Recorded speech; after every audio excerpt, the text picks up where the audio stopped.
C'est un grand moment d'émotion ce soir, parce que pour moi, le Rabbah Harboun, ce sont des souvenirs. Des souvenirs déjà dans l'aumônerie Saïd des armées. Je me rappelle que jeune aumônier, je voyais un ancien qui menait la danse aux réunions, et puis c'était les chants. Les réunions d'aumônerie avec les chants, sa voix. Et je l'ai encore entendu ce soir. C'est la même, Baruch Hashem, Almer Desrim, en bonne santé. Et puis, on était en congrès à Besançon la semaine dernière, et notre ami commun, certain Khaïm Korsia, me dit c'est quand la soirée avec Didier et Harbona Zahroletov? Alors, Didier, c'est Didier non, et Harbona Zahroletov, c'est un personnage bien connu de la Bible, du livre d'Esther. C'est celui qui dit à la fin de l'histoire que, bien voilà, Aman doit être pendu sur la potence qu'il a préparée pour Mordechai. Et donc, notre ami Khaïm Korsia, qui a un sens de l'humour bien développé, l'a surnommé affectueusement depuis la nuit des temps, Harbona, parce que Harbona, voilà. Et puis c'est un moyen de dire qu'on nous annonce toujours de bonnes nouvelles. Et après d'un an, j'ai vu l'histoire de Didier Long circuler. J'ai vu son interview par Jean-Pierre Elkabbach sur Public Sénat. J'ai dit, mais cette histoire, elle est exceptionnelle. Elle mérite d'être vue et discutée par la communauté dans son ensemble. Elle a dit, mais comment je vais voir les coordonnées de Didier Long? Alors j'ai levé mon téléphone, j'ai dit, Rabbi Haïm. Il m'a dit, oui. Est-ce que tu crois que... Ah, mais est-ce qu'il va être d'accord? Donne-moi ses coordonnées, on va voir. Elle a été d'accord tout de suite. Et elle me dit, on va faire une soirée tripartite, enfin bipartite, moi je suis que l'intermédiaire. Et puis c'était aussi une soirée pour permettre à la communauté de rendre un hommage bien mérité au Rabbah Harboun, qui a bien mérité de la patrie, qui a bien mérité de la communauté juive, et surtout de l'Aix-en-Provence qui a marqué. Et puis pour moi, c'est un devoir.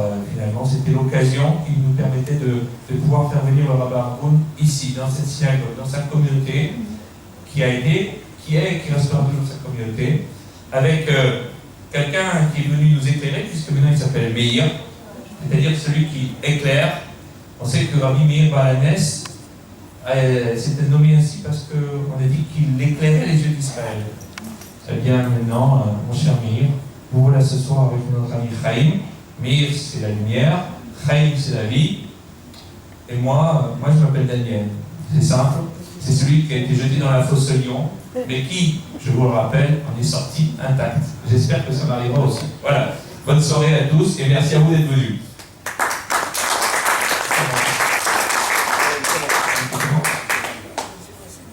Honneur aux jeunes. C'est une soirée en fait où on va parler de tout un tas d'événements, mais vous voyez, je suis d'origine corse, et dans une explosion, l'important c'est l'autonateur. Et il est sur votre bouche, sur votre droite. Donc, je voudrais d'abord dire une chose, c'est qu'on a deux livres. Il y a l'histoire de ma vie, mais tout le monde la connaît, et il y a une histoire qui est incroyable, qui est l'histoire du rabbin en 1000 vies, et qui a été écrite par Rabbi Haïm dans ce livre-là. Il est assez peu connu, et je vous conseille de le lire, parce que ça commence un jour de Tisha B'Av, en 1932.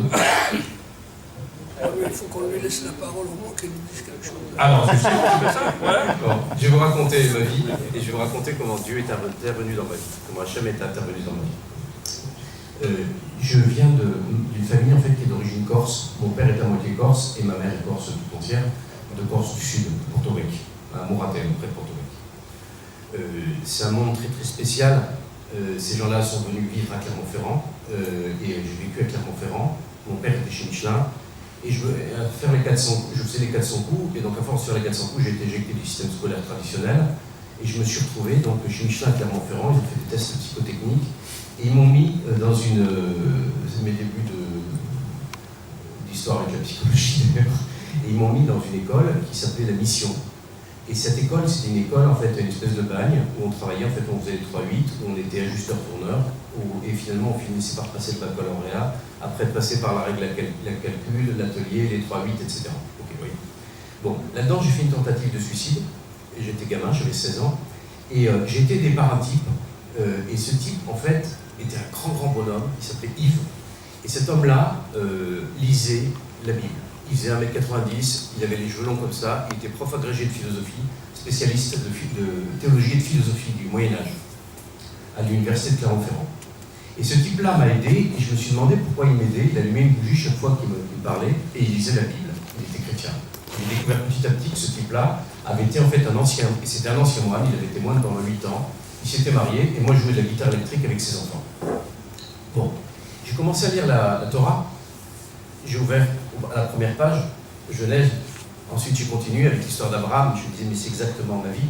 Ensuite je voyais Job, j'ai dit mais c'est exactement ce qui m'arrivait.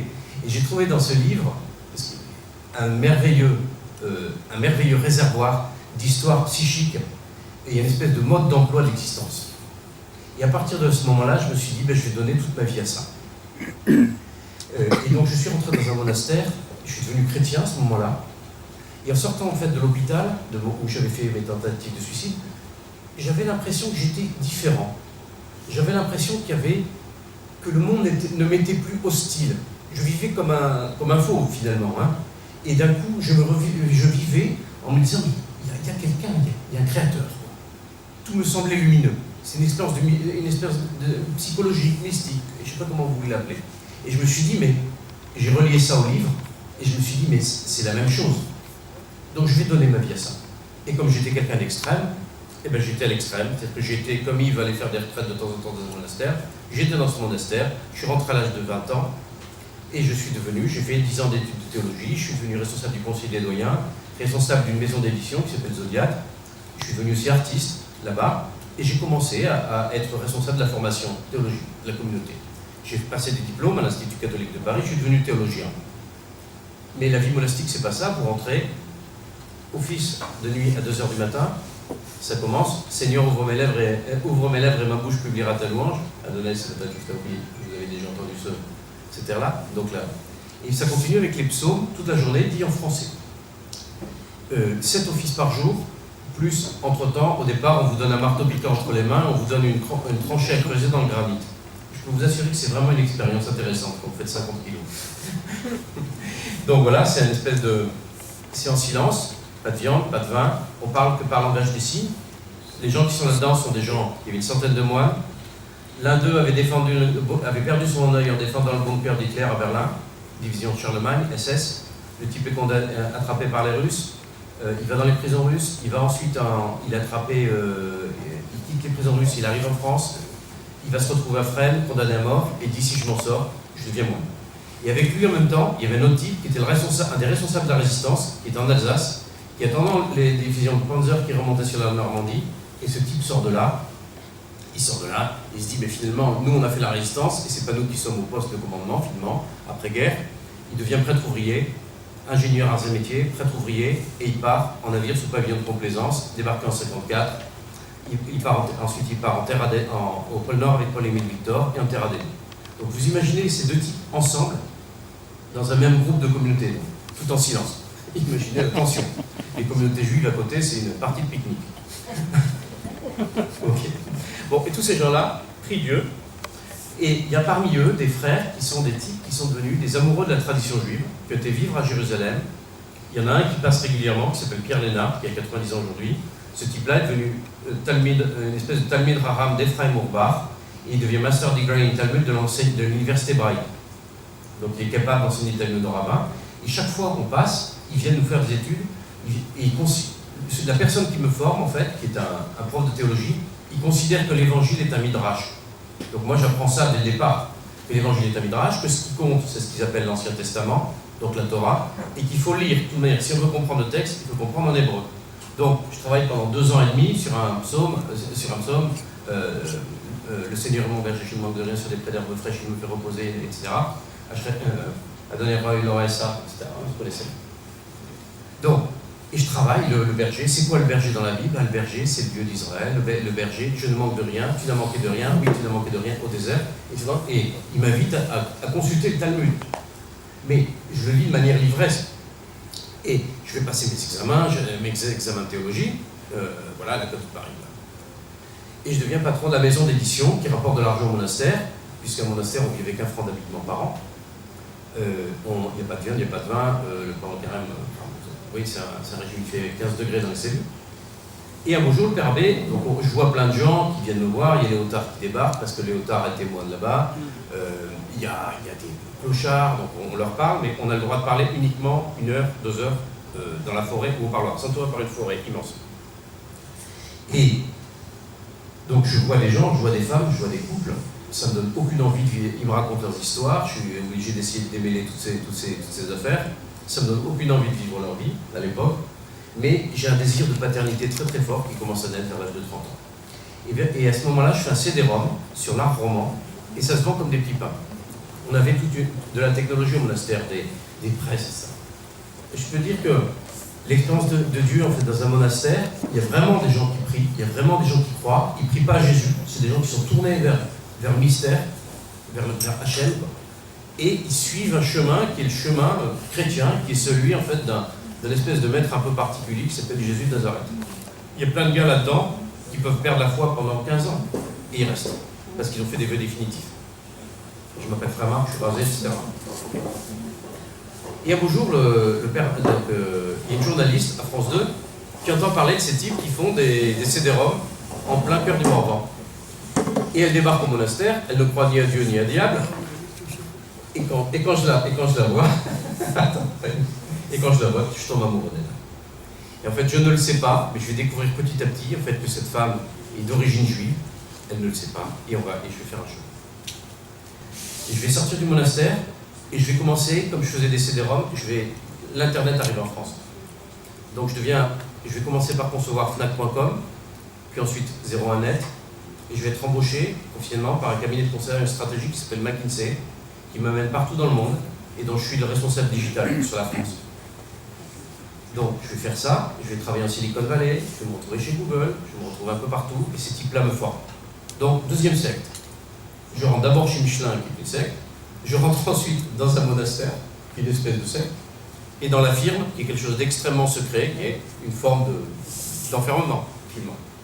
Et si je regarde le chemin de ma vie, c'est un chemin en fait qui était de l'enfermement à la libération. D'un enfermement psychique initial, celui de la Corse, d'une ouverture qui a commencé à se faire en monastère, une libération par l'amour finalement. Et je rencontre l'amour chaque fois, des gens qui m'ont aidé, je peux rien. Les moines m'ont vraiment aimé avec affection. Et ensuite je rencontre cette femme, et c'est un mystère. Là, à 30 ans, je rencontre Marie. Donc, je vais poursuivre ma carrière, je vous raconte pas tout ça. Et de manière spirituelle, c'est que je vais commencer à travailler sur Jésus. Et je me dis, mais il faut que je comprenne. Et là, je vais travailler sur le Jésus de l'histoire.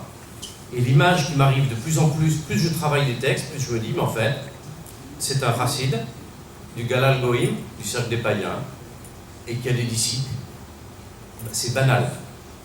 C'est un Mashiach, mais il y a plein de Mashiach à l'époque, c'est-à-dire libérateurs, de candidats à la libération d'Israël.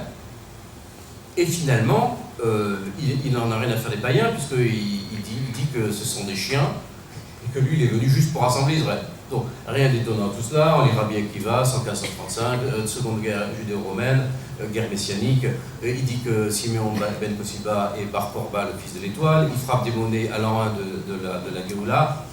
Tout ça, c'est banal, une maladie.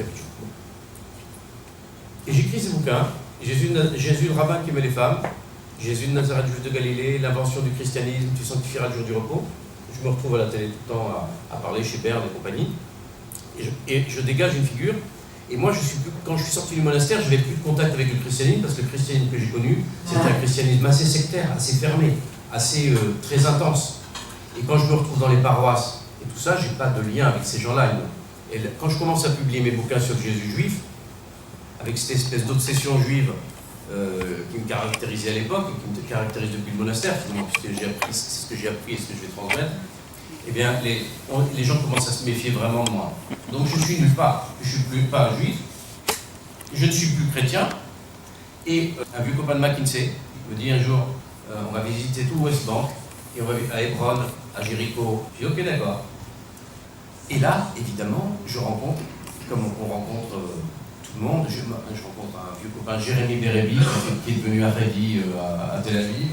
Je rencontre Kamei Amnei, dans la banlieue de Tel Aviv, depuis 13 ans, parce qu'il est dans l'Internet, et on devient copain, etc. Et petit à petit, à la sortie du deuxième pèlerinage, il y a des gens qui viennent me voir et me disaient écoute ce que tu dis, c'est pas chrétien, c'est juif. C'était en 2010. Et le 1er janvier 2010, il m'est arrivé un truc un peu bizarre, c'est que mon meilleur ami, Jean-Louis Rambaud, sa mémoire c'est une bénédiction, qui a 4 enfants, comme moi, avec Marie-Pierre on en avait 2, on en fait 2 en plus. On achète une maison, enfin je vous passe les détails, c'est banal. Mon ami meurt dans une avalanche, aux Arcs. Je prends ma voiture, c'est le 1er janvier 2010, je vais le chercher, il meurt avec son 2 compagnons, dont Benjamin, le plus jeune guide de France. Le fils du mec qui a fait le raid gauloise, qui a monté le raid gauloise.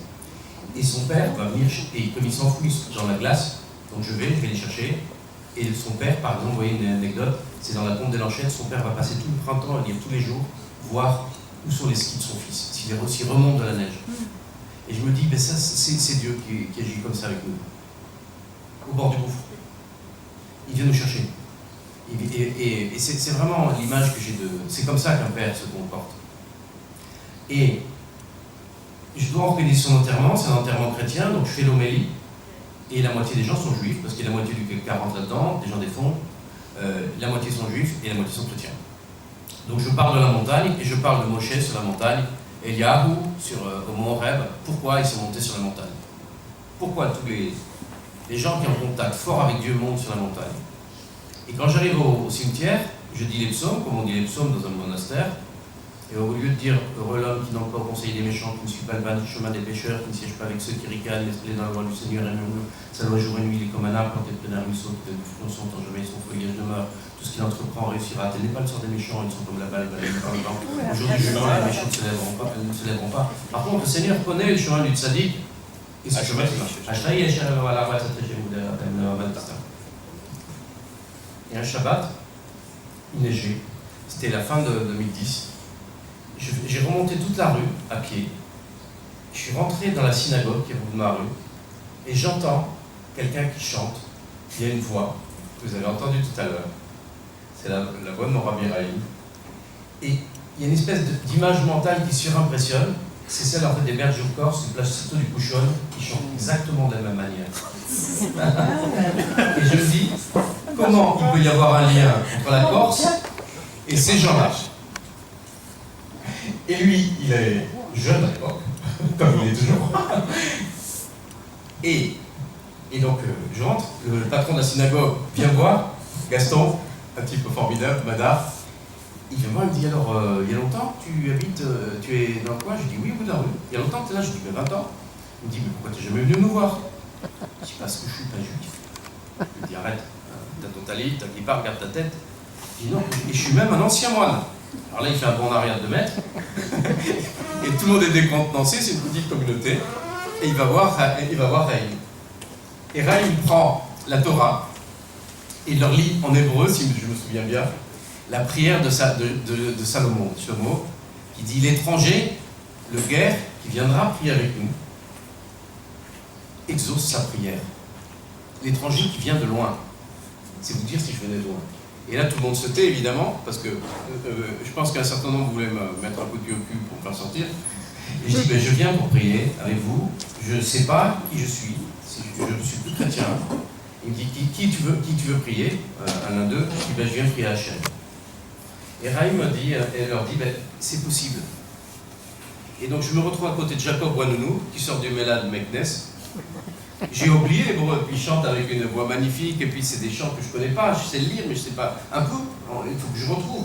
C'est comme, vous voyez, si je me réveillais, c'est comme une sortie de l'amnésie en fait. Je me retrouve avec des chocs traumatiques, ma femme que je rencontre, boum, attends, la vie est là. Ensuite la mort de Jean-Louis. Et ces chocs traumatiques vont me faire remonter la mémoire. Et de fil en aiguille, je vais retrouver que ma famille est une famille de maranes juifs de Corse. Je les retrouve dans les archives de Gênes, arrivés par des bateaux en 1516, donc après 1492. Il y a plein de juifs en Italie, les plus pauvres qui sont à Gênes, qui vendent leurs enfants, et ils se vendent comme esclaves, et une bonne partie part vers la Corse. Et je retrouve ce bateau avec des habots, avec tout un tas de noms maranes. Il s'appelle Giacomo au départ, il s'appelle Giacomo en arrivant en Corse. Ils sont tous chirurgiens, donc à l'époque, barbier chirurgien, c'est la profession des juifs, si vous voulez. Et je vais retrouver les juifs de Corse, et je vais faire tout un périple en Corse, qui va m'amener à retrouver les juifs de Corse, et qui a lancé tout un mouvement là-bas, avec le Chabad qui est arrivé à Ajaccio, il y a 60 familles juives qui sont arrivées à Ajaccio, et petit à petit, il y a plein de gens qui se réveillent, plusieurs sont en conversion au consistoire, et on a fait, et Raïm a été, dans ma vie, un chemin, disons que, au bout de 3 semaines, il m'a dit, l'après-midi, viens me voir. Je venais à la prière à Shabbat, je commence à allumer les bougies, un soir, j'en allume une, et ma femme me dit, c'est 2. Et donc je ne comprenais pas pourquoi elle me disait ça, c'est qu'elle savait tout. Elle était entourée que de copines juives. Un jour, elle m'amène 2 vaisselles. Petit à petit, on va faire le Shabbat, on va mettre les choses en place. Et il y a Raïm que je vois tous les Shabbats, et qui est en fait, je peux dire Raïm que c'est mon maître. Comme on dit dans le Talmud, pas maître au sens de maître esclave, au sens d'enseignant, de père. Parce que à chaque fois je vois comment il fait, comment il prie, comment il chante, comment il se comporte, on parle. Il y a une espèce de transfert, si vous voulez, qui se fait.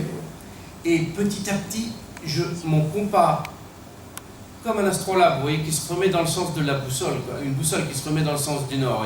Et je comprends des tas de trucs, je relis complètement.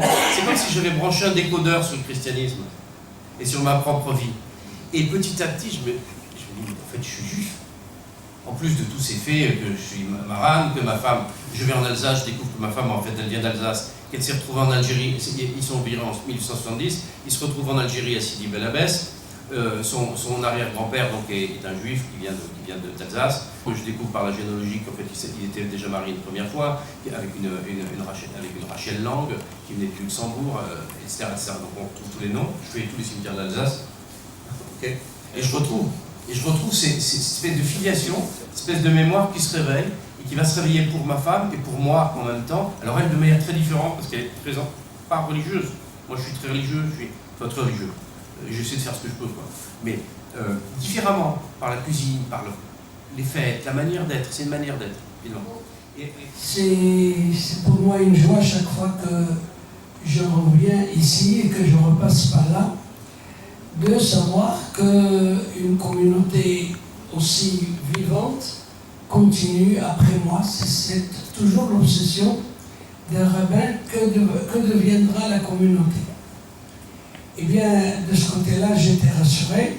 Tout en étant à Aix-en-Provence, je partais, ça a duré 12 ans. Je partais tous les vendredis matins à Paris, à Vaucresson, où on avait une communauté. La communauté de Vaucresson, qui était véritablement un modèle par la qualité de sa direction et par les moments les plus prestigieux de ma vie, elle m'a donné énormément de joie. Et c'est dans ces circonstances-là que j'ai connu Didier Long.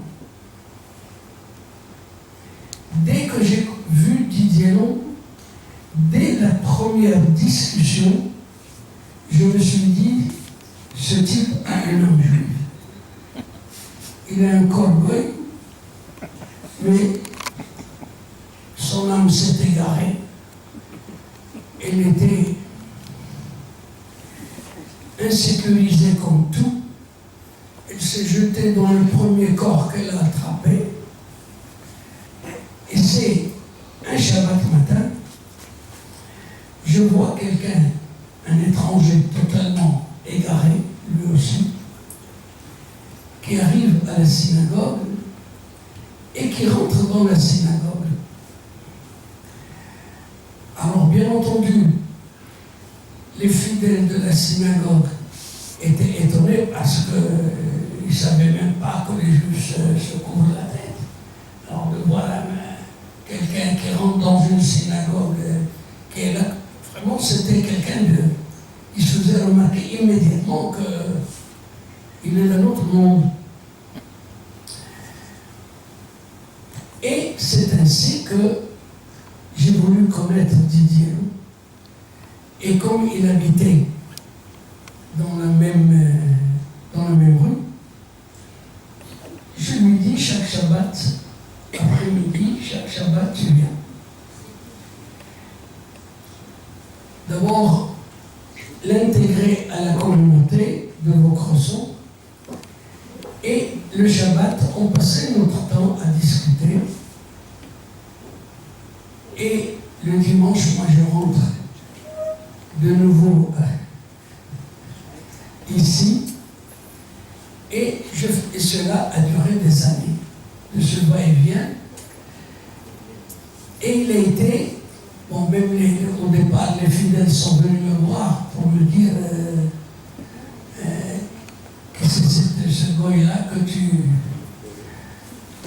Bien, je l'ai expliqué que la synagogue n'était pas uniquement un lieu où l'on n'admet que les Juifs et que n'importe qui veut venir dans une synagogue, libre à lui de venir.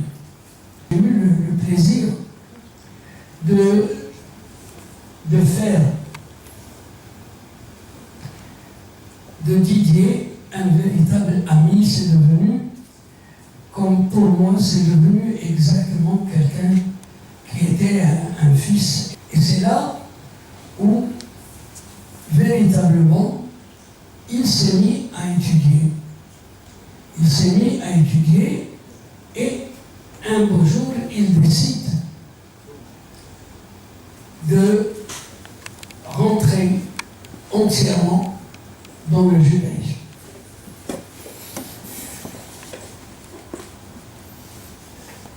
Je téléphone au meeting, je leur ai dit, ben voilà, je vous envoie quelqu'un qui, au service des conversions, il est venu à Paris et Diderot avait cette faculté d'aimer la connaissance, d'étudier constamment. Et c'est quelqu'un qui cherche à découvrir constamment.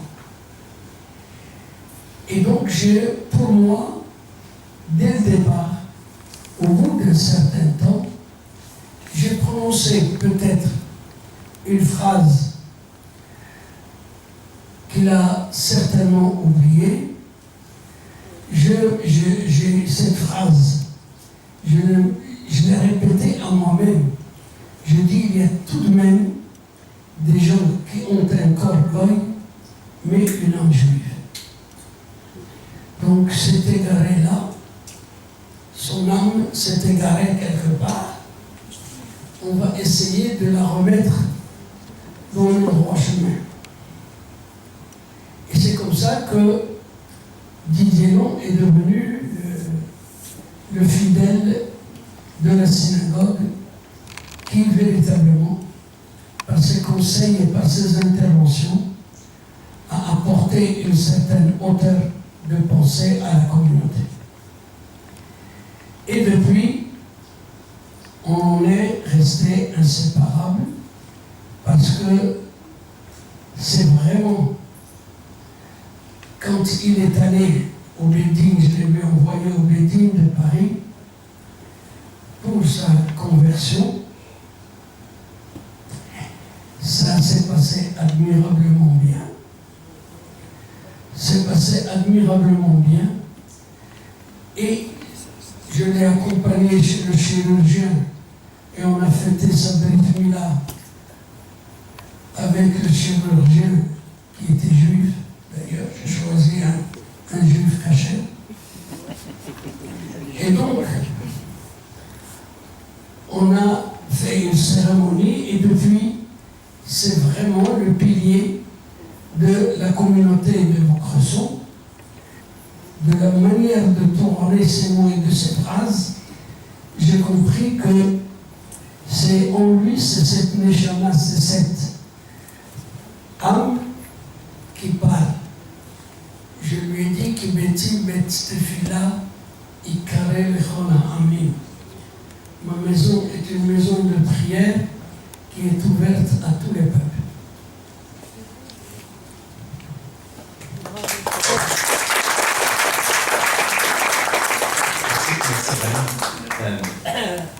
Comment il y a plusieurs choses. Il y a la neshama, déjà. J'ai cherché, alors je ne suis pas kabbaliste, nous on est maïmonidien, l'enseignement que j'ai reçu c'est un enseignement maïmonidien, c'est-à-dire qu'il n'y a pas de miracle. Tous les miracles ont été créés dans le Maaseh Bereshit, et de toute manière ceux qui ont traversé la mer Rouge sont les mêmes que ceux qui ont fabriqué le veau d'or. Donc on se méfie, mais pourtant Dieu est tout le temps là. Hachem est tout le temps là, et c'est finalement, moi ce que m'a montré la conversion, c'est qu'on est mené. C'est-à-dire que la neshama en fait se révèle. Et ce qu'on veut faire, c'est bizarre le chemin, parce que c'est un chemin, en fait, tout ce que dit le Talmud, c'est très précisément vrai. Quand il dit que l'aiguillon, le converti, il est sur le fil, il marche sur le fil d'une épée. Quand il dit qu'il est comme un enfant.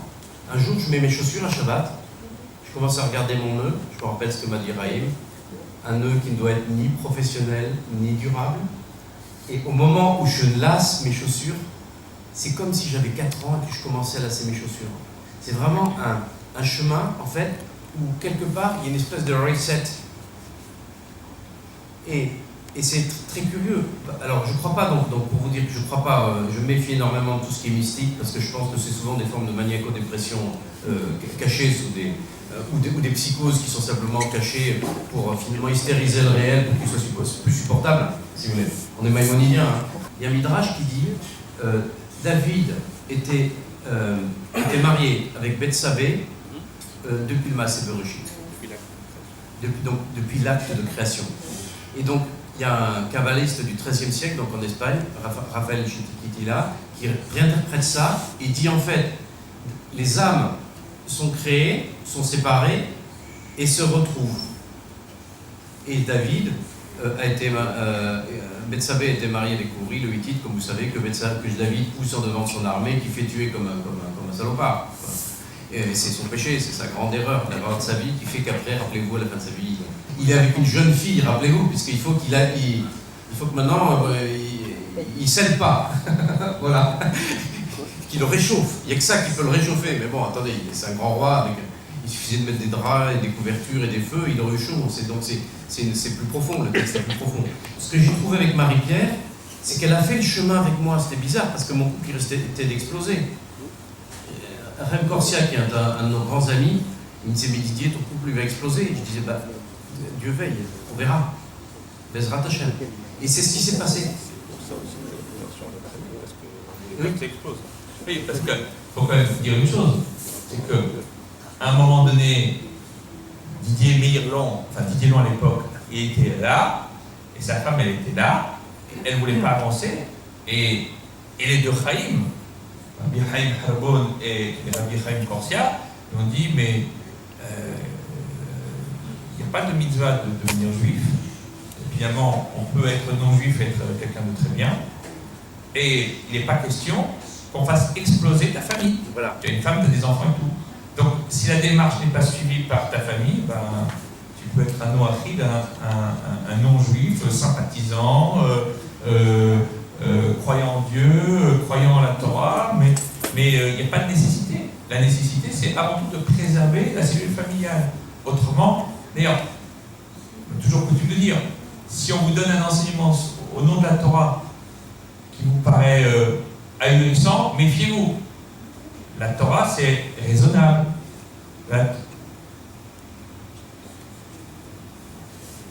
La Torah, c'est raisonnable, et la Torah, c'est surtout quelque chose qui doit nous permettre de nous ancrer dans le réel. On a les pieds sur terre, la tête, les bras vers le ciel, mais la tête, elle est sur terre. Et donc, on se doit de rester raisonnable. Il n'est pas question de faire exploser une famille, même si c'est pour le but de retrouver son chemin et de faire en sorte qu'une âme juive puisse se réintégrer encore juive. Voilà. Il y a une autre personne qui est très importante en fait et dont on ne parle pas, parce qu'elle est restée ici à Aix-en-Provence, qui s'appelle Renée, qui est au fond de la salle, qui est Madame Harboun, et qui est quelqu'un de formidable, parce que sa mitzvah, c'était de nous envoyer son mari. Et je la voyais régulièrement, et c'était un bonheur de la voir. Et ils ont des enfants, dont un qui s'appelle Charles, qui est comme mon frère, que j'adore, et qui en fait a fait son alia, et qui est médecin, qui a fait son alia, comme vous savez, Maïmonide, il dit que quand quelqu'un va en terre d'Israël, c'est comme s'il réalisait toutes les mitzvot. C'est que moi j'ai appris à écrire des layers, vous voyez, avec des parties, avec des etc., tout ce qu'on apprend. Et son enseignement à lui, il est très condensé. Je prends juste un exemple.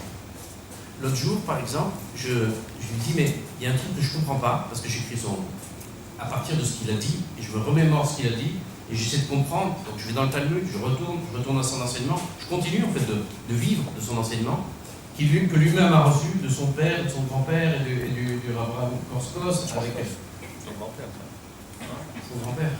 Il va en parler, je voudrais qu'il parle un peu de sa famille. Mais par exemple, je lui dis, mais Rabbi, qu'est-ce que c'est cette histoire? On a le Maaseh Bereshit et on a le Maaseh Merkava. Donc Maaseh Bereshit, c'est l'acte de création. Dans cet acte de création, l'Éternel crée le monde en 6 jours. Le 7e jour, il se repose, ex nihilo, à partir de rien.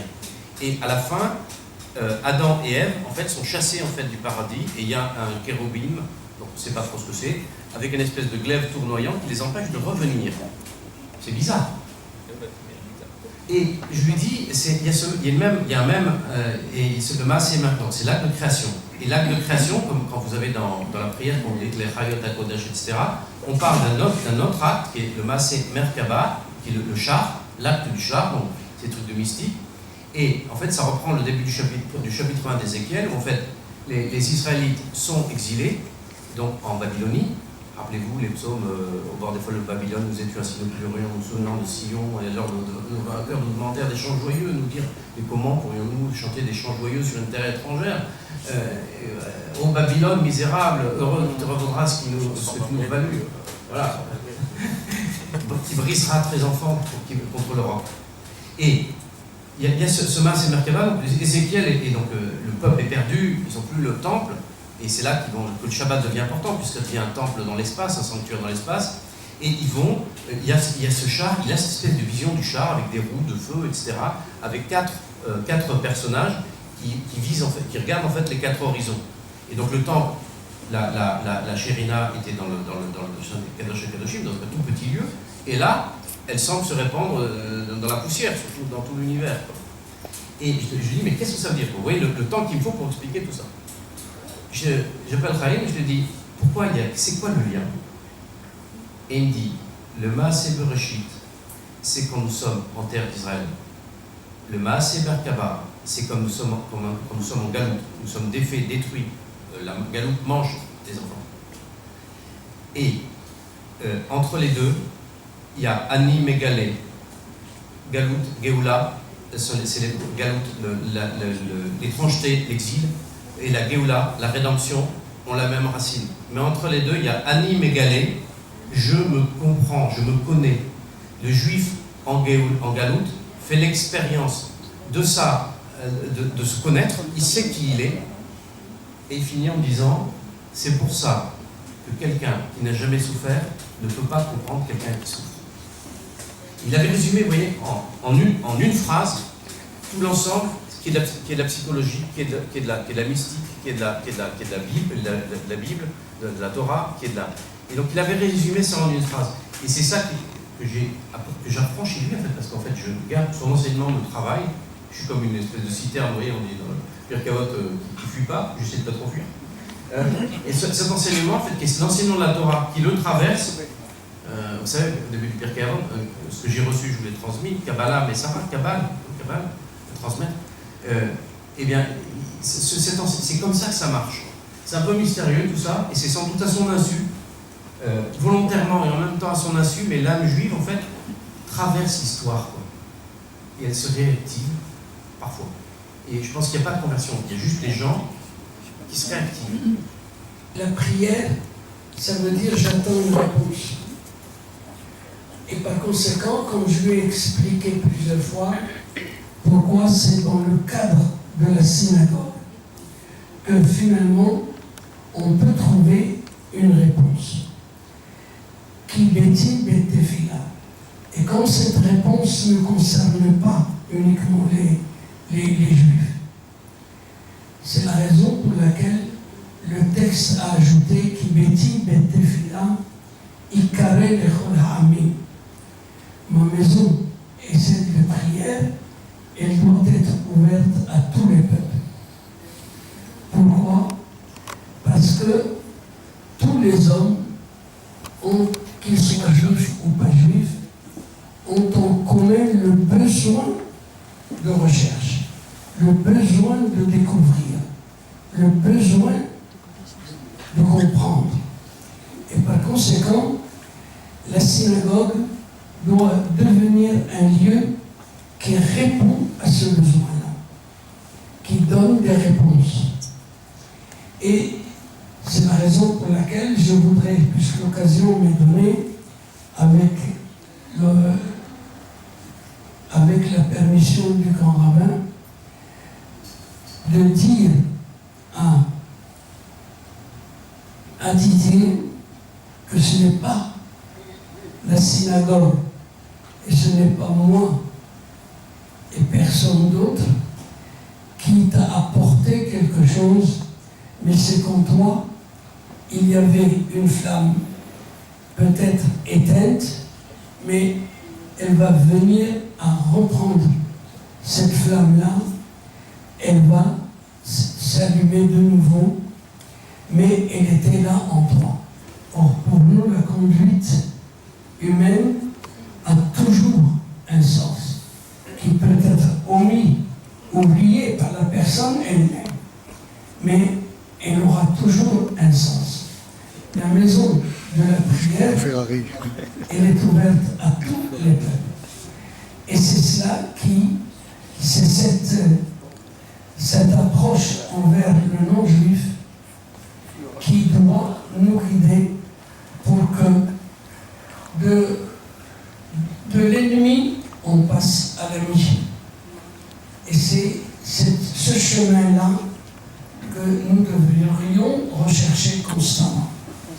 Et non pas rejeter une personne et lui dire « ici, c'est pas pour toi, vous partez ». Ce langage-là ne doit pas être vrai, parce que le texte a dit « Bet Tefila Ikare Lechol Ha'amim » à tous les peuples. N'importe qui peut venir dans une synagogue et essayer de comprendre le comportement d'un juif, et c'était cela qui ferait que l'entente avec les non-juifs annoncera véritablement l'époque messianique. Avant de vous inviter à acheter les livres de Haïm Haroun, le rabbin au Millevi, donc au mi-éditeur, et de Didier Long, des noces éternelles, un moine à la synagogue, passer la parole au président de la communauté, M. Dan Amiach. Qu'est-ce qui est passé? Il a tout. Ah d'accord. Ça va être difficile de passer derrière vous deux, trois, mais je voulais d'abord vous remercier d'être venu. M. Rabbin a dit que c'était une histoire d'amour que vous nous aviez racontée. Moi, j'ai c'est une histoire d'amour, d'amitié, de respect mutuel et d'admiration en même temps, parce que c'est véritablement ce qu'on a ressenti. Le rabbin Arnoux nous a dit que vous étiez un homme à l'époque égaré. Il a été votre guide. Il vous a montré le chemin, vous nous avez dit. Et c'est paradoxal que Rabbin Harboun vous ait montré ce chemin, parce que c'est un homme qui est à contre-courant. D'habitude, on vient à Aix-en-Provence passer le week-end et on travaille à Paris en semaine.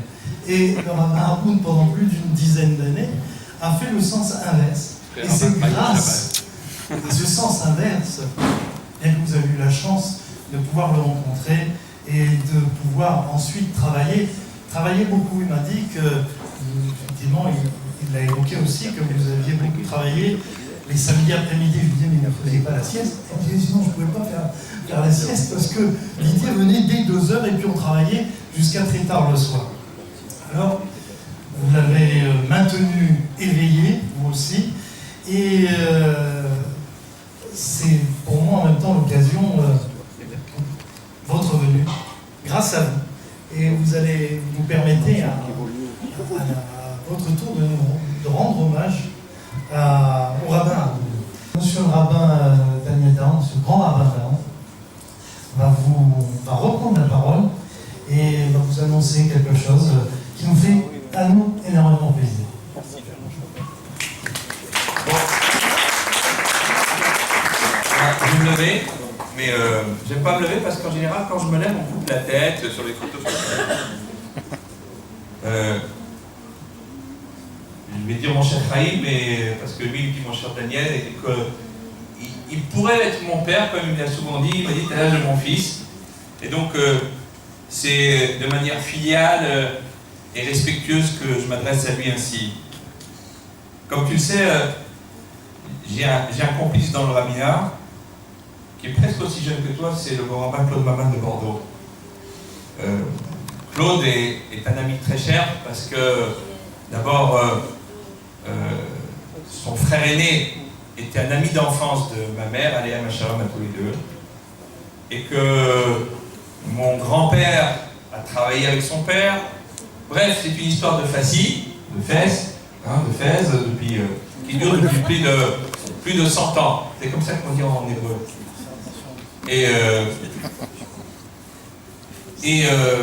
Et donc on se parle très régulièrement.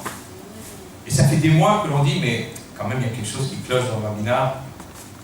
On a un manque. Et puis on parle régulièrement aussi avec un troisième, alors lui il n'est pas marocain. Toi tu es Marrakchi, nous on est Fassi, et lui il est oranais. C'est un certain Chaim Korsia. Alors j'ai vu la semaine dernière à Besançon, je fais, dis-moi, qu'est-ce que tu fais pour notre affaire? Il fait, tu parles de Harbouna? Je fais, oui, je parle de Harbouna. Alors on était dans le car de l'aumônerie. Qu'est-ce qu'on fait? Bref, en 2 mots, on l'a opéré avec Claude Maman. Et aujourd'hui est arrivée la bonne nouvelle. Et donc, notre ami Chaim Korsia m'a chargé de lire ce petit courrier qui, j'espère, va nous faire plaisir. À l'attention de M. le grand rabbin Chaim Harboun.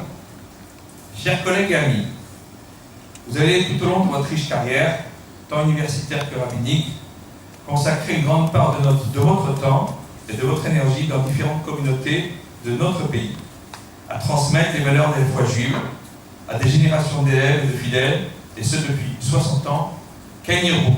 C'est-à-dire qu'il y en a encore plus, 60 ans, maintenant il reste encore 60 ans encore en plus. Tant de jeunes ont entendu par votre voix l'enseignement du judaïsme, que je souhaite ici évoquer la Genèse, la voie et la voie de Jacob. En saluant vos qualités et votre sens aigu du contact humain, votre dévouement inlassable en faveur de la communauté juive, en particulier à Versailles, à Aix-en-Provence et ces dernières années à Vaucresson, vous avez valu de solides amitiés, une admiration sans mélange et une immense gratitude de la part de ceux qui vous ont approché et ont bénéficié de votre savoir et de vos conseils. Oui, on est en train de me couper la tête, c'est classique. Je garde moi-même les souvenirs de l'aumônerie de l'armée de l'air, le soutien que vous apportiez à nos AP, grâce aux bonnes relations que vous aviez avec leurs officiers.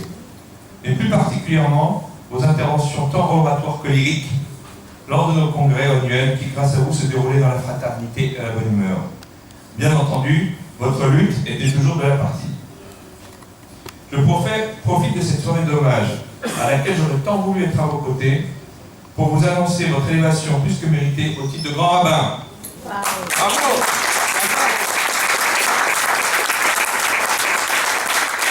Je vous soumettrai au prochain conseil du consistoire central, le mardi 10 septembre prochain. En vous revenant à la reconnaissance de la communauté juive de France, je vous prie de croire, chers collègues amis, en l'expression de mes sentiments les plus cordiaux, fidèlement, Haïm Korsia.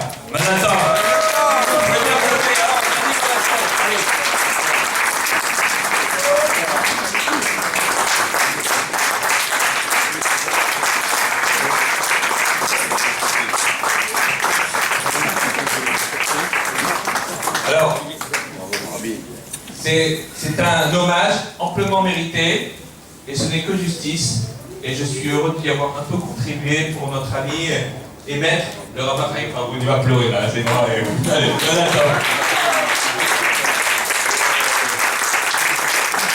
la copie, hein.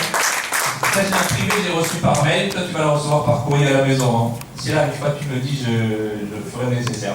Un grand Mazal Tov, et je vous invite à, premièrement, vous fournir des ouvrages en question, deuxièmement, à faire honneur au buffet qui a été commandé expressément pour l'occasion. Mazal Tov.